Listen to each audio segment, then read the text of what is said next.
This story is so wild, I had to double take to make sure it was correct, and it's true. And it is. It is. I read the whole article. It's about, it's the Washington Post editorial board calling for a new direction in our foreign policy. So take a look at this. Opinion piece from the Washington Post editorial board. We can no longer ignore Haiti's descent into chaos. Here's part of it. And it's a short thing, by the way. I highly recommend you read the whole thing. Yet for all its unintended consequences, outside intervention could also establish a modicum of stability and order that would represent a major humanitarian improvement on the status quo. And with it, the prospect of lives saved and livelihoods enabled. In the cost-benefit analysis that would attend any fresh intervention, policymakers must be alert to the risks, but also to the enormous peril of continuing to do nothing. They literally want to wage war on Haiti, want to do a military intervention in Haiti, want U.S. boots on the ground in Haiti. That's what this piece calls for.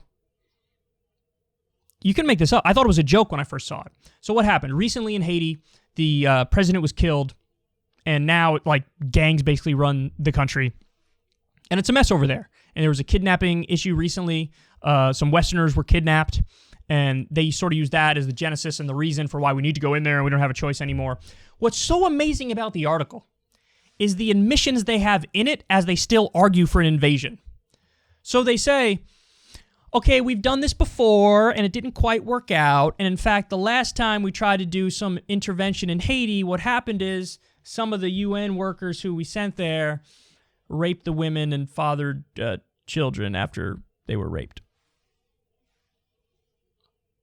So the last time there was an intervention, the health and well-being of the people who live in Haiti weren't anywhere on the table, and they were taken advantage of and raped, and your solution is this time it'll be different? Were you asleep through the entire Afghanistan war that we just saw? Were you asleep through Iraq? Were you asleep through any and all of our interventions? I mean, for the love of God, guys, I don't need to go through the list with you guys because you guys know our history with this stuff, but 1961, we invaded Cuba. 1965, Dominican Republic. 1982, Lebanon. 1983, Grenada. That's one people don't talk about a lot. 1989, Panama. 1991, Gulf War. 1993, Somalia. 1994, Haiti. The list goes on and on. You know this. We're an imperialist nation. Oftentimes, we don't even put up the veneer and the facade of doing it for democratic reasons. I mean, we propped up a dictator in Cuba. That's what we did. We propped up a dictator. And this idea that we have to do it, we have no choice, it's the least bad of all bad options. Why are you granting us the right to be able to determine whether or not to even do it? We are not the world policemen. We're, in theory, supposed to abide by international law. And this notion that we always mean well in what we do, for the love of God, do you not look at Syria right now? We're occupying part of Syria and just jacking their oil. Is that, we mean well? But no, we're doing it for nefarious reasons. Read about the banana wars in South America. We waged a war for bananas for a banana company. It's like corporate hegemony.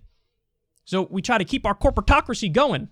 And this is why we do the things we do. For the reason every other imperialist nation throughout history does the things they do. It's in self-interest. So we're not going to invade and somehow, in an altruistic and benevolent way, look out for the people there. But that's how they frame it. They frame it like, well, that's what we need to do and that's what we should do. As if, that's really what's driving our foreign policy. By the way, so this is in the Washington Post. The Washington Post, of course, Jeff Bezos is an owner of it. But also, there was a $600 million contract or something like that with the CIA. Oh, well, would you look at that? So now the Washington Post editorial board is for every single war, and it's even calling for brand new wars. Are you crazy? Are you crazy? So now you want to invade Haiti as well. We were just in Afghanistan. We're still in Iraq. We're still in Syria. We're still doing a drone war all throughout the Middle East. We're still in Somalia. We have, we're doing a shadow war in Africa. We're basically cutting off all aid from Venezuela with sanctions. We're marching towards war with Iran instead of hopping back in the nuclear deal, which is what Joe Biden said he would do, and then he didn't do it. What do you want to do? You just want to close your eyes and throw a dart at the map and say, well, we're going to invade that place too. It's real baby brain shit, but it honestly leads me to believe at this point, hey, maybe they know how ridiculous it is, but since they're basically just operating as the press outlet for the CIA. Because the CIA people are the only people in the world who think this is something we should definitely do. I mean, it's pillaging is what it is. The government doesn't even give a fuck about Americans. You think they give a fuck about Haitians?